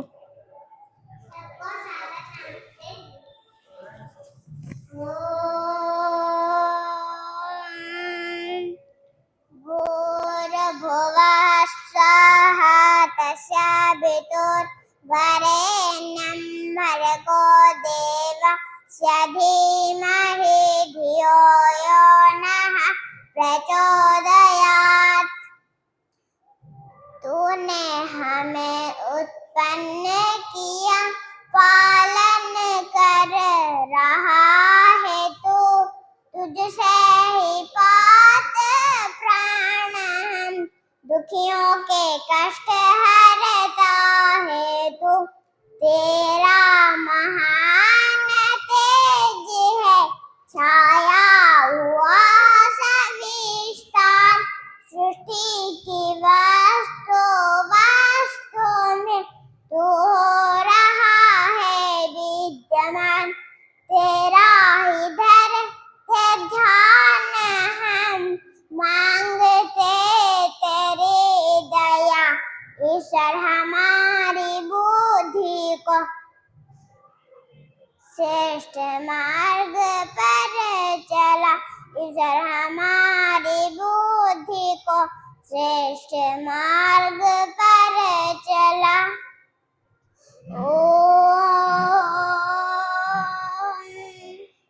विश्वानि देव सविता दुरितानि पराशो वा, यद्भद्रं तन्न आशो वा। केवल भारत वर्ष नुहे, समग्र विश्व आदि सम्राट महर्षि मनु पर्वतराज हिमालय शिखर प्रदेश दंडायमान होई महामहिम भारत वर्ष गौरव गरिमा घोषणा करबाकु जाई उदात कंठरे सुनाइथिले। एतद् देश प्रसूतस्य सकाशादग्र जन्मना संचरित्रं शिक्षेन पृथिव्यां सर्वमानवाः। ଏହି ଆର୍ଯ୍ୟବର୍ତ୍ତ ଦେଶରେ ଜନ୍ମଗ୍ରହଣ କରିଥିବା ବ୍ରାହ୍ମଣ ଅର୍ଥାତ୍ ବିଦ୍ୱାନମାନଙ୍କ ନିକଟରୁ ଅନ୍ୟ ଦେଶବାସୀ ସମସ୍ତ ଲୋକ ନିଜ ନିଜ ଯୋଗ୍ୟ ବିଦ୍ୟା ଓ ଚରିତ୍ର ଶିକ୍ଷା ଲାଭ କରୁଥିଲେ। विष्णुपुर नडे कथित होइछि गायन्ति देवाः किला गीतिकानि धन्यास्तुते भारत भूव्यागे स्वर्गापवग्रास्पदमाग्रे भूते भवन्तु भूयः पुरुषः सुरत्वात्। स्वर्ग मोक्षर पथ प्रदर्शक पवित्र भारत भूमि रे जेमाने जात होइछन्ति वास्तविक आम देवगणଙ୍କ ଠାରୁ ମଧ୍ୟ ଅଧିକ ଧନ୍ୟବାଦର ପାତ୍ର ଅଟନ୍ତି। देवगण निरंतर एहिपरि गान करिଥାନ୍ତି। अरे वाह, हो गया? क्या और भी रहता है? बोला क्या है आपने? मुझे तो समझ में नहीं आया। उड़िया में बोला था? अच्छा। हाँ, जो संस्कृत में बोला वो तो बड़ा अच्छा बोला।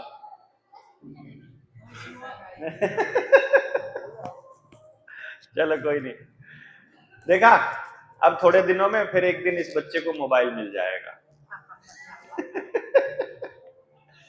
अब उन्होंने पूरी तैयारी कर रखी है ना आप सभी के बच्चों के लिए कि आप उनको बचपन में बहुत सारी चीजें अच्छे अच्छे सिखाएंगे, आप उनको तैयार करेंगे, आपको लगेगा ये भारत का भविष्य बनेगा, और फिर उसे सिनेमा मिल जाएगा, वीडियो गेम मिल जाएगा, या फोन मिल जाएगा, या रील मिल जाएंगे, या कोई कार्टून मिल जाएगा, और फिर वो बताएगा कि मुझे तो ये करना है उसके हिसाब से।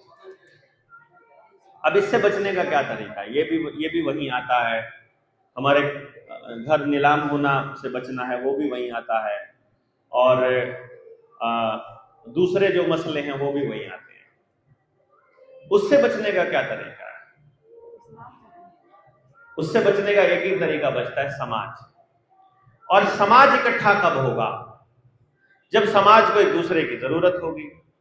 एक दूसरे की जरूरत कब होगी? वो देखो, वो लोन वाले पीछे वो रील देख रहे हैं। आए यहाँ रील देखने, रील तो घर पे ना देख लेते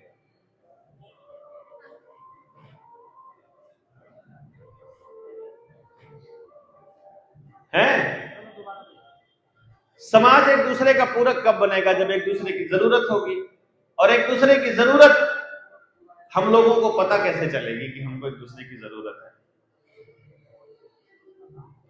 आप बताओ, पूरे गांव में पिछले 10 सालों में कितनी बार गांव के अंदर गांव के असल मुद्दों पर बैठकर गांव के प्रबुद्ध लोगों ने चर्चा की है? कितनी बार बताओ जरा? कभी भी नहीं। मतलब कभी भी नहीं। मैंने अपने गांव में आज तक कभी चर्चा होते नहीं देखी। मैं 46 साल का हो गया।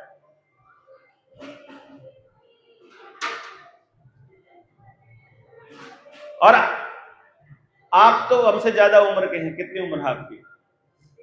हैं? शरीर की उम्र बता दो। 65 हो गई होगी। 58 साल की इनकी उम्र है। आपने भी 58 साल में कोई ज्यादा बड़ा जघन्य कुछ हो जाए तो उस पर पंचायत होती देखी होगी, मंत्रणा होती आपने भी नहीं देखी होगी। हाँ, बचपन में खूब देखी, वो भी चौपालों में वैसे होती थी भाई, कुदरती लोग आए और चर्चा हो रही है डेलिबरेटली कि आइए आकर फलानी जगह पर इकट्ठा होते हैं और गांव में हमारे बच्चे इतने बेरोजगार क्यों हैं, इस पर बात करते हैं। आइए हमारे बच्चों में बढ़ रही जो प्रवृत्तियां हैं इस पर बात करते हैं। आइए गांव का सारा गांव कर्जे में है, इस पर बात करते हैं। सबको पेस्टिसाइड देना पड़ रहा है, इस पर बात करते हैं। आइए किसान की जमीन नीलाम हो रही है, उसको कोई पैसा नहीं मिलता, उसको एमएसपी नहीं मिल रही, दूसरी चीजें नहीं मिल रही, क्यों नहीं मिल रही, इस पर बात करते हैं। क्यों करना पड़ रहा है? मैंने जो सवाल पूछा था कि आज से 10 साल बाद यदि आपके गांव में 10 साल में कोई आदमी गांव से ना जाए बाहर, तो आपके गांव में संख्या ज्यादा रहने वाली है कि कम होने वाली है? ज्यादा होने वाली है, अगर असली वैक्सीन नहीं लगी हो तो। असली लगी होंगी फिर तो कम ही होंगी 10 साल बाद, वो तो निपट लेंगे तब तक लगे हुए। लेकिन ये तय है कि आज जितना बच्चा गांव में है उतना ही जवान है, उतना ही उससे, क्योंकि हर साल जितना बच्चा पैदा होता है उतना ही होता है हर साल बच्चा पैदा। क्यों जी? यानी हर साल की उम्र के बच्चे जो हैं वो हर साल बढ़ते जाएंगे और एक एक साथ एक एक नया बच्चा पैदा होता जाएगा। तो जो बच्चे आज पहली क्लास में हैं, जब वो दूसरी क्लास में चले जाएंगे तो उतने ही बच्चे पहली क्लास में आ जाएंगे कि नहीं आ जाएंगे? यानी आपको हर साल पहली क्लास पढ़ाने के लिए टीचर चाहिए, हर साल आपको दूसरी पढ़ाने के लिए, तीसरी, चौथी, पांचवी, 11वीं, 12वीं पढ़ाने के लिए चाहिए। तो आपकी जब बच्चे भी रहने वाले हैं, गांव भी रहने वाला है, बच्चों को भी पढ़ाया जाना है और हमेशा से पढ़ाया जाना है। जब वो बच्चे हमेशा से पढ़ाए जाने हैं तो ठेके पर मास्टर भर्ती क्यों होगा? बताओ जरा। जब बच्चों ने रहना ही है गांव के अंदर और उन्होंने पढ़ना ही है और इतने ही बच्चे रहने हैं, तो ठेके पर टीचर क्यों चाहिए? अगर इतने लोग हैं, उतने ही रहने हैं, तो शहर भी वही रहेगा, दुकानें भी वही रहेंगी, जरूरतें भी वही रहेंगी, सामान भी लेकर आना जाना पड़ेगा, हमें आना जाना पड़ेगा ही, तो प्राइवेट व्हीकल से क्यों जाना पड़ेगा? जब इतने लोगों ने हर रोज जाना ही जाना है, उसी टाइम जाना है, उसी टाइम आना है, तो ये व्यवस्था क्यों नहीं है? हमको इतना कर्जा क्यों लेना पड़ेगा? हमारी व्यवस्था वो क्यों हो जाएगी कि हमसे कर्जा चुकता नहीं होगा तो हमारे घर नीलाम हो? अगर हम घर में इतने 4-7 लोग हैं, तो हम 4-7 लोग रहेंगे, हमारे बच्चे भी रहेंगे, हमको घर की जरूरत है, हमारे बच्चों को भी घर की जरूरत रहेगी, तो घर नीलाम होने वाली पोजीशन पर क्यों आएगा? किसी बैंक को घर नीलाम करने की आजादी कैसे दी दी? आपको, आपके पिताजी को घर चाहिए तो बच्चों को भी चाहिए कि नहीं चाहिए? तो किसी भी बैंक ने अगर घर नीलाम कर दिया था, घर के कागजात अगर गिरवी रख लिए थे, तो उसको नीलाम करने की आजादी कौन सी सरकार दे रही है? उस सरकार को नहीं पता है क्या कि अगर बाप पैसा नहीं कमा पाएगा तो घर नीलाम होगा? क्या पता नहीं है सरकार को? अरे भैया, घर नीलाम, घर कब, किसी बैंक को मॉर्गेज रखा है, कोई चीज, कोई जमीन रखी है, तो मालूम नहीं है क्या बैंक को, उनको, सरकार वालों को या बैंक वालों को, कि चुकता नहीं कर पाएगा तो ऐसा होगा? तो ऐसी हालात क्यों आए कि वो चुकता ना कर पाए? उसका धंधा चौपट हो तो जिम्मेदार कौन? उसके ऊपर गलत नीतियां लगे तो जिम्मेदार कौन? उसकी नौकरी चली जाए तो जिम्मेदार कौन? अगर वो पैसा नहीं कमा पा रहा, उसके पास रोजगार नहीं है, बीच में रोजगार छीन गया, तुमने जीएसटी लगाई, नोटबंदी की, दूसरे काम किए, तो उसका जिम्मेदार कौन? बताओ ना, कोई तो जिम्मेदार होगा। फिर वो कहेंगे जिम्मेदार तुम हो, क्योंकि तुम्हारे शौक महंगे हैं, क्योंकि तुम ज्यादा पैसा खर्च करते हो, क्योंकि तुम जरूरत से ज्यादा गाड़ी लेके रखते हो, क्योंकि तुम नालायक हो, इसीलिए तुम्हारा घर नीलाम हो रहा है। वो देखो, शर्मा जी का तो नहीं हो रहा, वर्मा जी का तो नहीं हो रहा। लेकिन इस सवाल पर बैठकर पूरे गांव में चर्चा कितनी हुई? शून्य। और अगर चर्चा नहीं हुई तो समाधान होगा कभी? डीसी नहीं करेगा, एसपी नहीं करेगा, तहसीलदार नहीं करेगा, आपका मास्टर जी, वकील, जज, पटवारी, दुकानदार, कोई नहीं करेगा इसका समाधान, इसकी चर्चा। और जो गांव छोड़कर भाग गए, हम जैसे डरपोक, समस्या से डर कर भागने वाले, कि जाकर शहर में शिफ्ट हो जाओ, गांव में कुछ नहीं रखा है ना तो शहर भाग जाओ, वो भी आके गांव की समस्या पर चर्चा नहीं करेगा, क्योंकि वो भाग चुका है गांव से। भगोड़े लोग नहीं चर्चा करते कभी समस्याओं के बारे में, वो भागना जानते हैं समस्याओं से। चर्चा कौन करेगा? गांव का आदमी। गांव का आदमी कब करेगा? जब उसको चर्चा करनी आती हो। चर्चा करनी कब आएगी? जब उसने पढ़ा हो, जब उसने सुना हो, जब उसको सारे पहलुओं का पता हो, जब वो सत्य को जानता हो, जब वो अपने स्वार्थ से निकल जाएगा, जब उसे लगेगा कि मैं, सिर्फ मेरी समस्या नहीं है ये, हमने लोन वाला मसला इसलिए नहीं उठाया था कि मेरा कोई लोन था, मेरा कोई लोन नहीं था, मुझे बैंक वालों ने कभी परेशान नहीं किया, ना कर सकते, ना उनकी कोई औकात है, वो नहीं कर सकते, लेकिन मुझे ये मालूम है कि मुझे तो नहीं कर सकते, लेकिन इनके साथ छल हो रहा है, तो इन लोगों को बताएगा कौन? बताएगा तो वही ना जिसको पता होगा। और पता है जिसको वो ही चुप बैठा है, तो भाई समाधान कैसे होंगे? नहीं होंगे। तो न्याय प्रणाली के लिए तो आपको पूरे गांव में से 5 ऐसे आदमी ढूंढने पड़ेंगे, कम से कम 5 ऐसे आदमी जिनको ये पता हो न्याय होता कैसे है। और 5 कौन है? पंच परमेश्वर बोलते हैं ना, 5 लोग न्याय प्रणाली में शामिल। वो 5 कौन है? पहला, ब्राह्मण। पंडित जी नहीं, ब्राह्मण माने ज्ञानी, जो चीजों का ज्ञाता हो, जिसे पता हो हमारे पुरखे किन बातों को सही बोलते थे, किन को गलत बोलते थे, क्या है जीवन जीने का आधार, क्या है प्रकृति के नियम, क्या है तरीका, क्या है मानव जीवन और क्या है इस पे चलने का, इसके सलूक, वो बताने वाला आदमी एक। दूसरा, ऐसा व्यक्ति जो दूसरे की लड़ाई लड़ना जानता हो, क्षत्रिय जिसे हम कहते हैं। हनुमान जैसा आदमी कि रावण बीवी तो उठा के ले गया राम की, पूंछ अपनी जलाए फिरता है कि नहीं? कि चलो प्रभु मैं ढूंढ के आता हूं, मैं चलता हूं। तीसरा, ऐसा व्यापारी जो शुभ लाभ कमाता हो। शुभ लाभ कौन है? जिसने कोई ऐसी चीज अभी तक ना बेची हो जिससे किसी का नुकसान ना होता हो।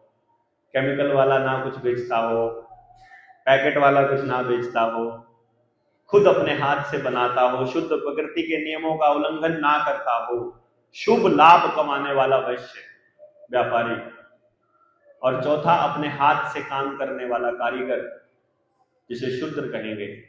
वो किसान भी हो सकता है, ये कोई मनुवाद नहीं है कहीं सोचे कोई, और वो कोई बुरा नहीं है उसमें से कोई चीज बढ़िया उठा ली जाए, समझे ना? मतलब 4 वो लोग जो अलग अलग तबके से डील करते हो। आपके पंचायत में निर्णय आ गया, व्यापार से जुड़ा निर्णय आ गया, क्षत्रिय कैसे दे देगा भैया उसके ऊपर निर्णय? मुझे पता ही नहीं कैसे होता है व्यापार, तो मैं कैसे दे दूंगा? कोई भी आदमी जो, तो हर मसले पर जानने वाला एक आदमी होना चाहिए ना। और 5वां आदमी चाहिए आदिवासी, जो धरती माता को, प्रकृति को सबसे ऊपर मानता हो, जिसके लिए प्रकृति के नियम सर्वोपरि हो। इन चारों के नियमों से भी ऊपर प्रकृति के नियम हैं। ये 5 लोग जिस पंचायत में होंगे, वहां न्याय होने की गुंजाइश है। जहां अपने अपने पक्ष के, कि 5 आदमी मैं अपने ले आऊं, 5 आदमी आप अपनी तरफ के बोलने वाले ले आओ, वो कोई पंचायत खड़ी ना होती है, वो तो गैंगवार होती है कि उसको इस पे आरोप लगाने हैं, उसको उसके आरोप लगाने हैं। गैंगवार तो जीतने हारने की लड़ाई लड़ते हैं कि नहीं? और जब उनको बचाने निकलोगे, जब पता चलेगा कि आपका शिक्षा, स्वास्थ्य, न्याय, राजनीति, खेती और धर्म, इससे पूंजीवाद को निकालने के लिए पूरे समाज को एक दूसरे का पूरक बनना पड़ेगा। उसको बैठकर चर्चा होगी लंबी, कल मैंने करी थी लगभग 1 घंटा आधा घंटा वहां बैठ करके हमने, इसके बाद सेशन के बाद, और फिर से कर लेंगे हम लोग जब भी। अभी तो टीम 500 बनेगी, खास लोगों के साथ उस पर चर्चा करेंगे कि पहले आप लोगों की, जो लोग सच में समाज में जाकर काम करना चाहते हैं, जो लड़ना चाहते हैं, जो इस व्यवस्था को बदलना चाहते हैं, पहले वो तो एक मत हो जाएं, पहले वो तो बातों को समझ लें, अपनी कह लें, हमारी सुन लें, दोनों सुन सुना के जो आप में से बढ़िया मिले हम ग्रहण कर लें, जो हमसे ठीक मिले वो आप जो यूज होने का करके, और फिर एक मत हो जाएं। एक मत होने के लिए ही मतलब सालों लग जाएंगे हमको भैया, ऐसे थोड़ी ना होगा। लेकिन जब चलेंगे फिर हमको रोकने वाला कोई नहीं होगा, क्योंकि तब हमारे पास गांव के व्यक्ति के हर सवाल का जवाब होगा। हम अटकेंगे तो वही ना, जहां सवाल पे अटक गए वहीं समस्या के समाधान पर अटक गए। जहां तक नहीं अटके तब तक चलेगा, तब तक हमको पता है कि ये वाली चीज काम करने के लिए और इस पे जो है इतना इस तरह के आदमी चाहिए, और इन आदमियों को ढूंढने के लिए यहां जाना पड़ेगा। तो जब उसमें से पूंजीवाद निकालना है तो आपको प्रकृति बचानी पड़ेगी, क्योंकि प्रकृति के पास आपके प्रत्येक सवाल का जवाब है। हमको वो सुनना आना चाहिए। बहुत सारी समस्याएं इलाज से संबंधित भी आगे थी कि बीमारी हो जाए तो क्या हो जाए। आपको पता भी नहीं होता कि आपके आंगन में, आपके घर के पीछे दीवार पे, आपके पड़ोस में कैसे कैसे पौधे, कैसे कैसे औषधीय पौधे, कैसी कैसी जड़ी बूटियां आपके पास पड़ी हुई हैं, आपको उनके बारे में भी नहीं पता होता, आपको उनका इस्तेमाल पता नहीं होता, और हम लोग उनको वेस्ट समझ के ऐसे ही काट करके ऐसे ही फेंक देते हैं। लेकिन जो प्रकृति को मानने वाला आदमी होगा, प्रकृति के नियमों को मानने वाला आदमी, वो कभी भी किसी पौधे को कभी नहीं काटता। उसको मालूम है कि इसका कोई ना कोई उपयोग है, उसको अगर प्रकृति ने दिया है तो। ये जो क्वेश्चंस हैं इसको कंप्लीट करूं उससे पहले मैं वैद्य जी से मतलब रिक्वेस्ट करूंगा कि एक बार वो आए, एक बार हम लोगों को ये बता दें जो लेकर के आए हुए हैं, क्योंकि मेरी ये इच्छा है कि हम सब लोगों को आपके घर में पड़े हुए औषधीय पौधों के बारे में जानकारी हो कि इनका उपयोग क्या है। आप यहीं आ जाइए, आ जाइए ना, यहीं आइए।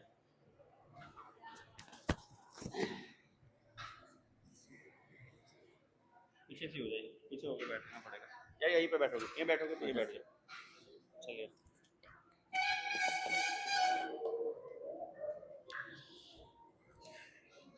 हेलो, वंदे मातरम। बड़ों को प्रणाम, छोटों को आशीर्वाद। आज बहुत ही सौभाग्य है कि आप लोग के बीच में हम औषधीय पौधों के बारे में जानकारी